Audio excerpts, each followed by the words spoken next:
জনাব তারেক রহমান আমাদের বাংলায় বর্তমান রানিং প্রধানমন্ত্রী।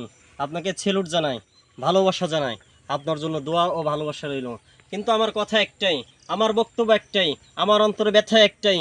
আমার যে বোন রামিসা ধর্ষণের পর হত্যা হয়েছে, এই খুনের বিচার কি পাবো না জানি না। রামিসার বাবাও চ্যালেঞ্জ ছুড়েছে, সেই সঙ্গে বাবার সঙ্গে সুরে সুর মিলিয়ে আমিও বলছি, তারেক রহমান সাহেব, আপনি কি পারবেন? আপনার রাজ্য কি পারবে?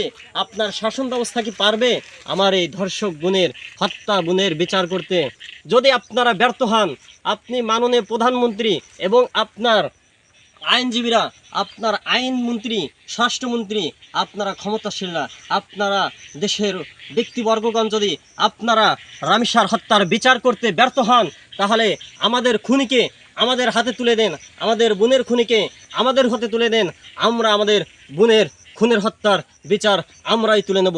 যদি আপনারা ব্যর্থ হন, কোনো ভয় আপনাদের দিলের ভিতর থেকে থাকে, তাহলে খুনিকে, আমার বোনের খুনিকে, আমাদের বোনের খুনিকে আমাদের হাতে তুলে দেন, আমরা তার বিচার করব ইনশাআল্লাহ। স্যালুট রইল আপনার জন্য। ভিডিওটা সবাই শেয়ার করবেন, লাইক করবেন, কমেন্ট করবেন। আসসালামু আলাইকুম।